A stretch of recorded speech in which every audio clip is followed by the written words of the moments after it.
Hello, Bob. How are you? I'm all right. I'm good. Thank you. I hope you are too. I'm sheltering inside in yet another rainy day in South Wales. I'm sure it's pretty similar where you are. Yeah, it's just overcast, miserable. Good. Nice to speak to you, and thank you for your time this afternoon. You're obviously back on the promotion roundabout again, which is something you've obviously you're a bit of a veteran at this now. Is it still is it still a joy to speak to people about your music? Of course, yeah. If I can answer the questions correctly. No, yes, I enjoy it.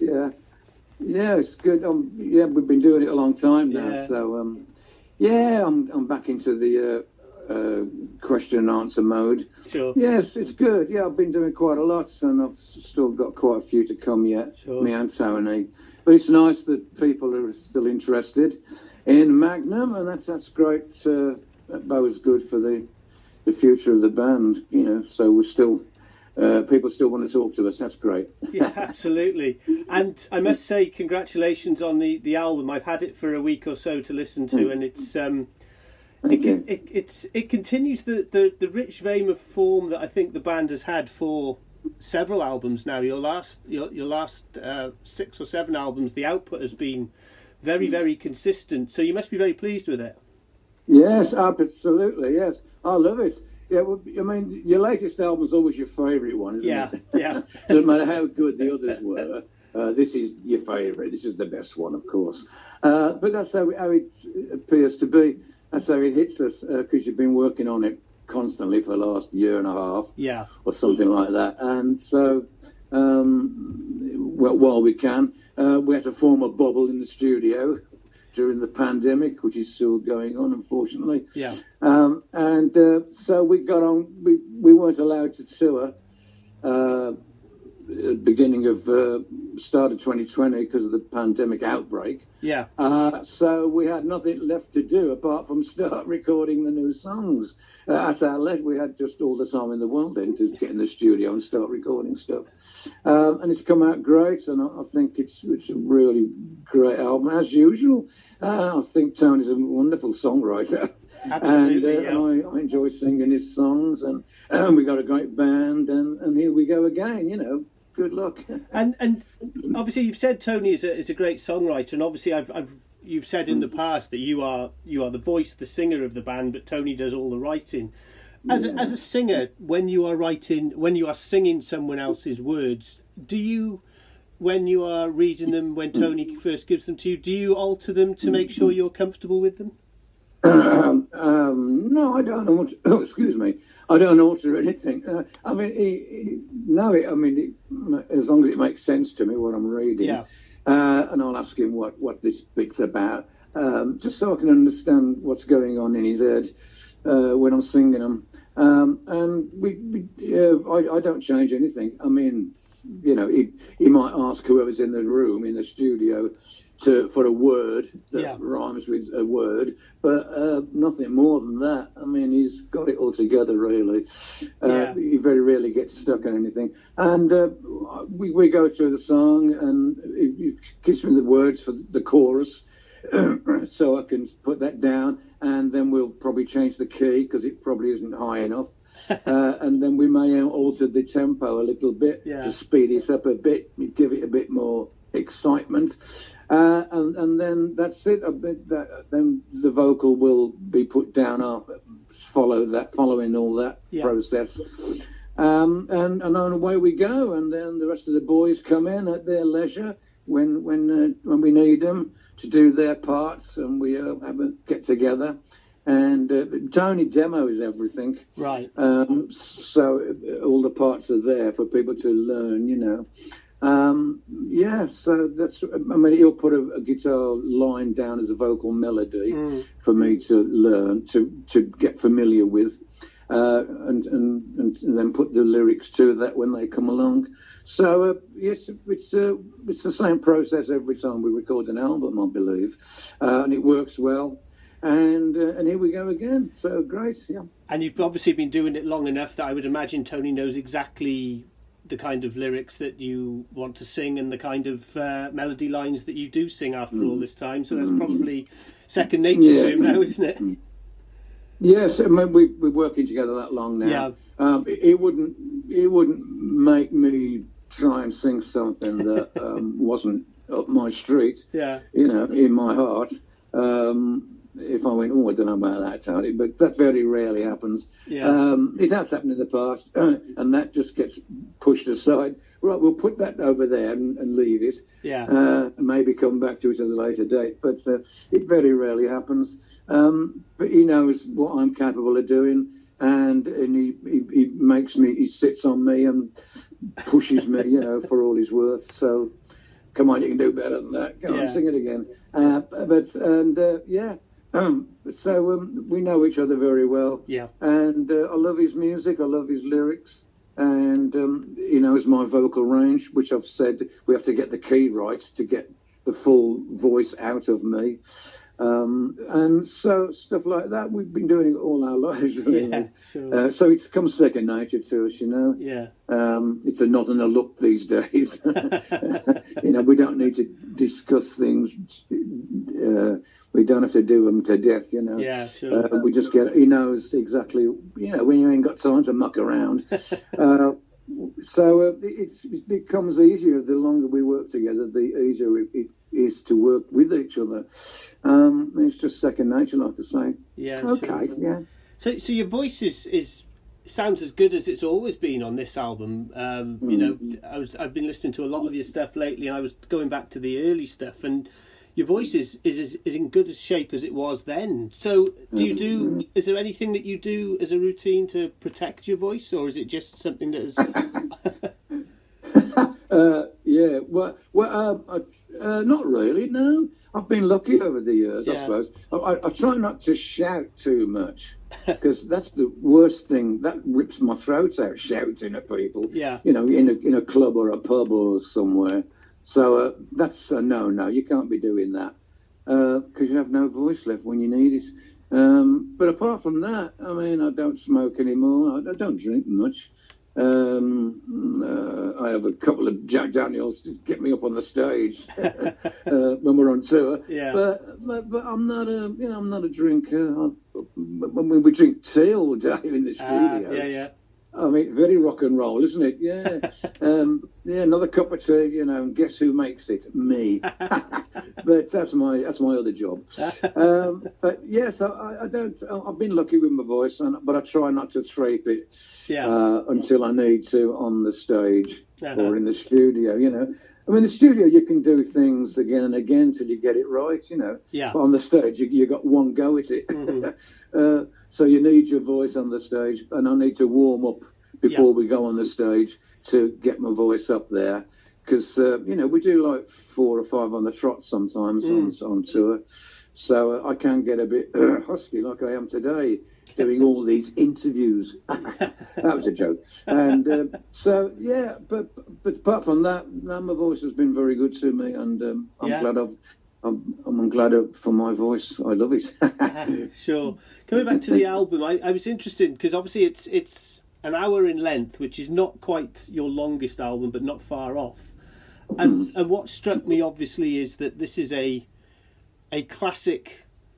I was going to say British. I suppose it is. It's a classic British hard rock album where it's an album that plays from start to finish, and it's interesting that in the world we live in today, where the attention span's about 3 minutes, that you're still delivering what I would class as a classic rock album. And I'm assuming that for you guys now, at the stage you're in your career, that the music that Tony writes and that you perform is more for Magnum as a band first and foremost, rather than any other pressure. Would that be fair? Yeah. I guess so. Yeah. We've been doing it for a long time. We're going to get it right one of these days. But we try and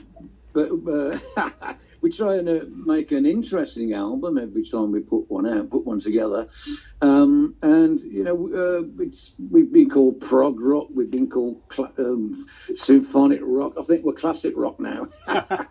But we've never been heavy metal. That's not up our street. But we got a great lineup. and we're all grown-up blokes now, and it's it's music for adults, I would call it. Grown-up people. It's good listening stuff.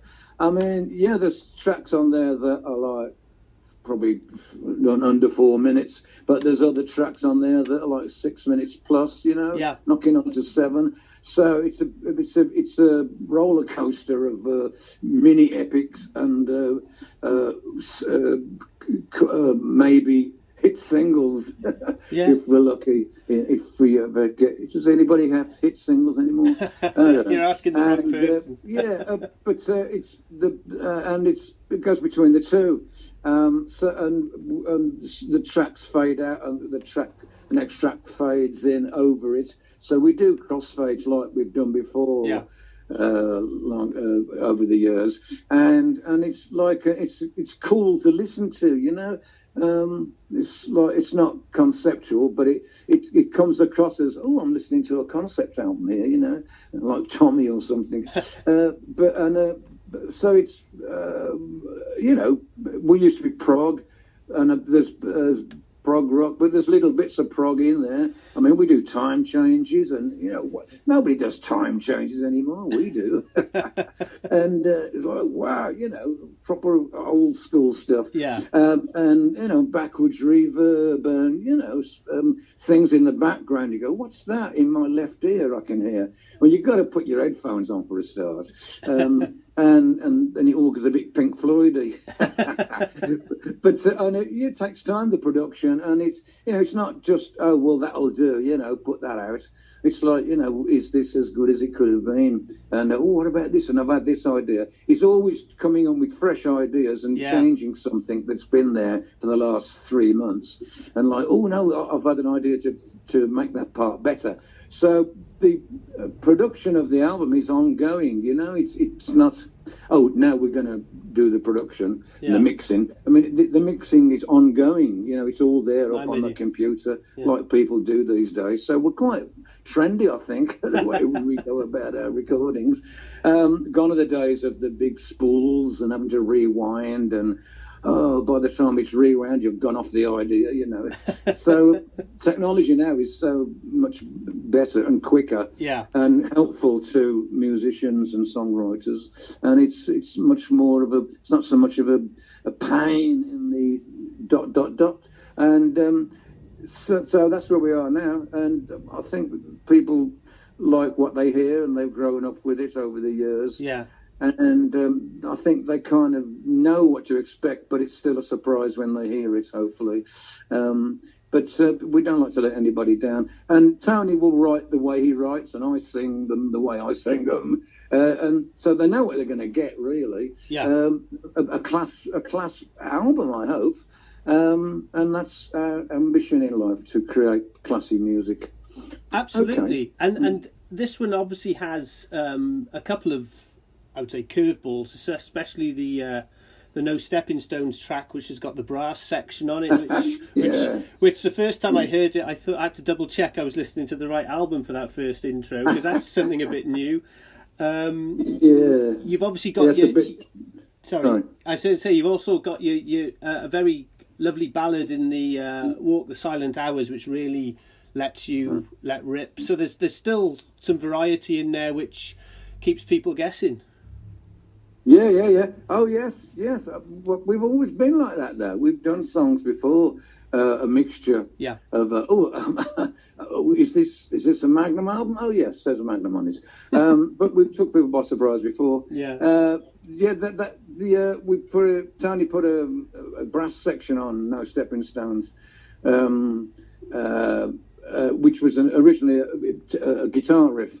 But he said, this would be so much better and bigger with brass on there. And we've used brass before, so it's not a new thing, We had brass on, we had a saxophone solo on the last album, and probably before that. So, it's not a new thing. And it's, what is a Magnum record? What is a Magnum song? It's good music, I believe, with a loud guitar and big keyboards and me belting it out.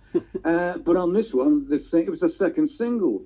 We did a lyric video for it, No Stepping Stones, the second single, which is on a YouTube channel we've got. And it's great, it's real dancey, up tempo, up front. You can leap around the room in your pajamas. It's wonderful stuff. And we do things like that on occasion. But it's all part of being making a Magnum album, and part of Tony's perception of what suits the song, at the time. Sure. So that's what it is. And the ballads, he does lovely ballads. I love singing, those big ballads. They're great. The words get to me. I think the production on that track that you mentioned is wonderful. Yes. The bass is quite up front, which is supposed to be. So, production, things like that, make it sound a little bit different to the rest of the album, Yeah. So it's a relief for your ears. It's like, oh, no, hang on, I've just heard this song, I've just heard this track. We don't do that. Yeah. Because there's no sense in that. You won't keep people's attention. They'll just put something else on. Yeah. So that's what we try and do anyway. Brilliant. Keep it all interesting. That's awesome. Yeah. So one more question about the album. The album cover is a little bit different to your normal kind of Rodney Matthews style futuristic science fiction, art and fantasy covers. So what was your reaction when you first saw it? Yeah. Right. Okay. I went, whoa.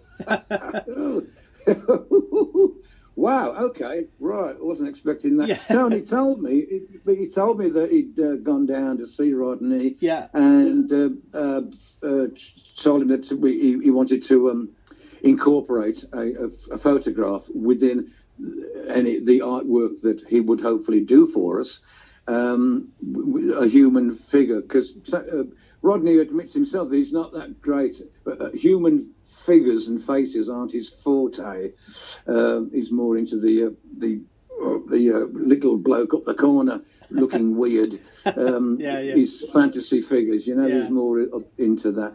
But he said, thanks for telling me, but I'm too busy anyway, so I've got a lot of work on. So he couldn't do anything for us this time around. But we said, we'll hopefully work with him in the future on the next album, hopefully. And Sony said, okay, fine. And so he told Rodney that I've got the order of the story wrong. He told Rodney before I just said that, that he wanted to, this photograph had turned out that good that we were going to go ahead with that as the album cover. And then Rodney said, okay, well, fair enough, but I was too busy anyway. That's the bit I left out. So it was decided to use this image as the album cover. And it's Tony's son-in-law, Martin, who said, go on, I'll do it. And we... And he was up for it. And we had a great young lady, makeup artist. Yeah. And she's real good. And I think it's a great piece of makeup artwork. But I think people will love it. When they look at it, they go, wow. But I just appreciate the way it's been done, Yeah. But I was a bit... But I knew it was coming. When I first saw it, it still took me back a bit. Wow, okay. Well, in a good way. It's like, I wasn't expecting that. But he told me what it was looking like. But you've got to see it first, I mean, we've done other albums without Rodney Matthews. Without Matthews. So, it's not set in stone. I mean, we've done quite a few by using photographs or other... means.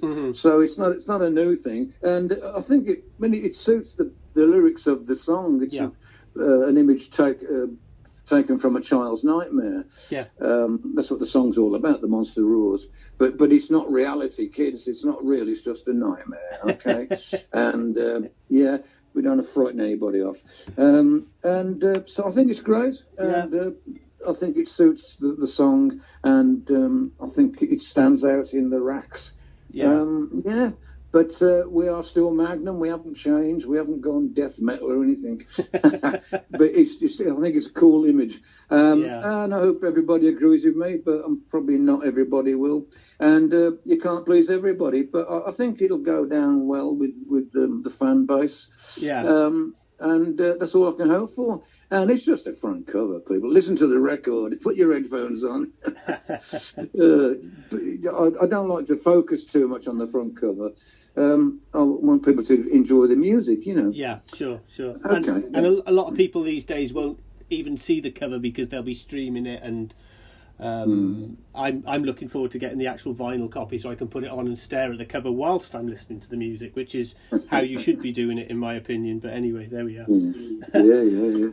So I agree. Yeah. I was thinking when I knew I had the interview with you, the first time I saw Magnum as a band, which was in February 1984 in a venue long gone in Cardiff called the New Ocean Club.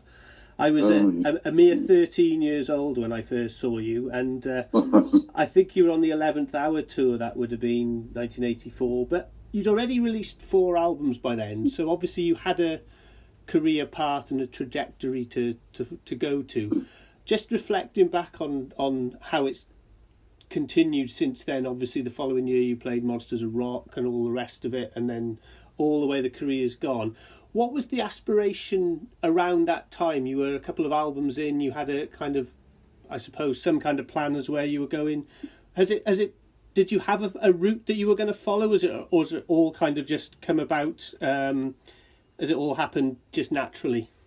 Yeah. Something like that, naturally, yeah. It's like, what the heck's going on here? Yeah, that was fun. Yeah, we was with Jet Records at the time. Yeah. Our first album, Kim and Madness, took 2 years to actually be released for reasons unknown to us. But I think it was finances, and I think ELO were copping all the money. But I think Jeff Lynne would say, no, I was owed money as well, Bob. But they're a bit slow on putting things out. I mean, great to say, come on down and make an album, and that's great, you know. But there was no hotels booked. We were sleeping on the studio settees and all in the canteen, and it was wicked rock and roll, eh? That carried on for the next couple of albums with Jet Records, and what's it called? The 11th Hour. Yeah. Forgive me, we've done that many, I'll forget the titles. The 11th Hour, and they didn't get we had to produce it ourselves in Portland Studios in London, and it was like a do-it-yourself job, that was. And it was sort of, we were kind of going, we weren't going anywhere, really.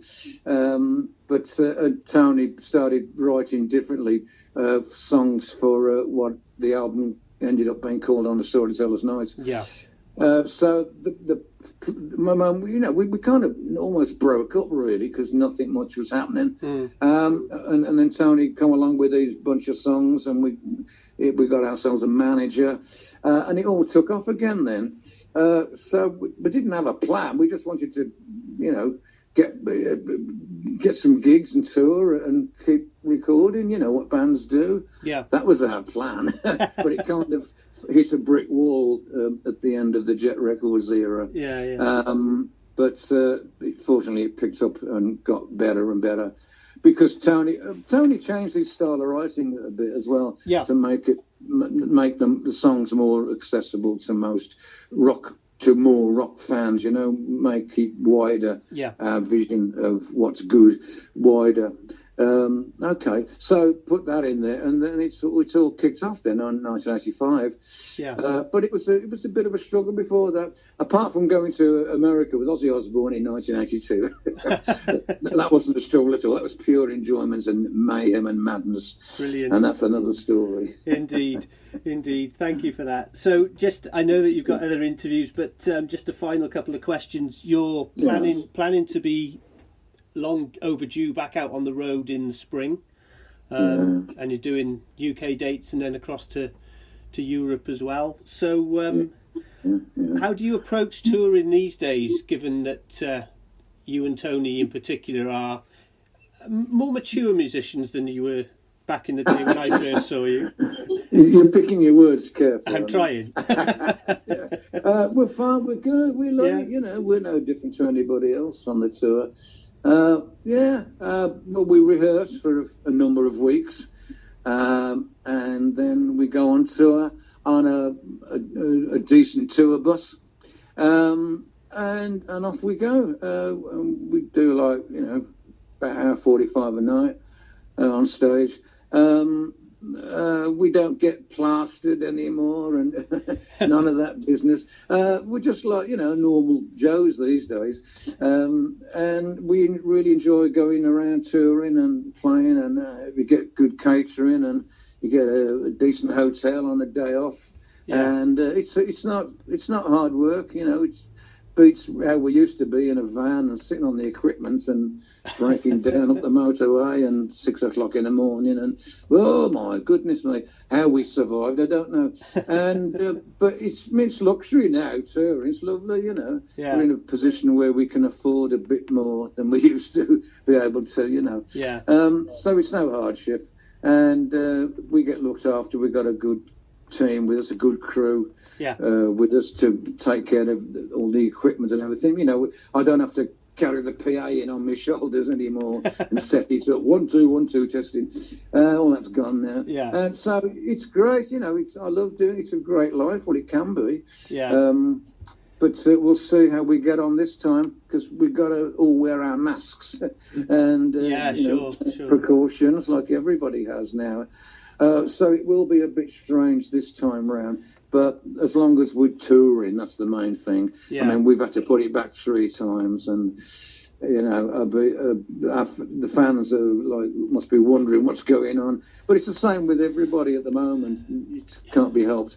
So we'll be there, people. Looking forward to seeing you all at the gigs, and I want to thank everybody for being so patient. And looking forward to seeing everybody. We got a big one that's in Birmingham, the Symphony Hall. Yeah. That's our hometown gig. But we're actually doing the UK in 2 halves because of the pandemic.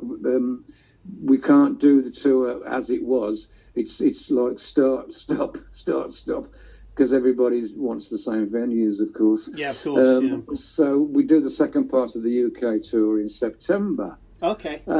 So we've that doesn't usually happen, but it's different this time around. Yeah. Down to availability and all that. Yeah. But looking forward to it, and it's going to be great. We're got some great songs to play. We're going to bring back a few old ones we ain't done for some time. Lovely. Being it's our 50th anniversary, so it's all there to do. So it's up to the gods now what happens.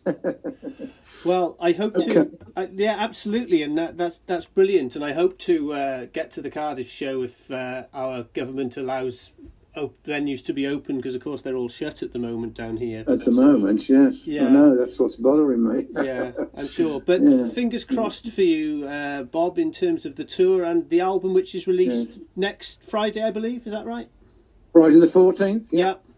Brilliant. Well, I wish you all the best with that. I thank you so much for your time. It's been a pleasure to speak to you after all these years of that, from that first gig back in that little club back all those years ago. So it's great to actually catch up with you.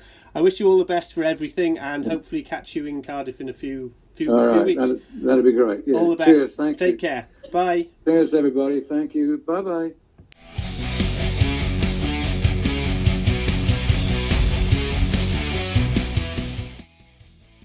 Thanks for listening. Make sure you keep up to date with future episodes by subscribing to our channels. For more information on this podcast, or for all the latest music news, reviews, interviews and more, head over to our website, www.therazorsedge.rocks.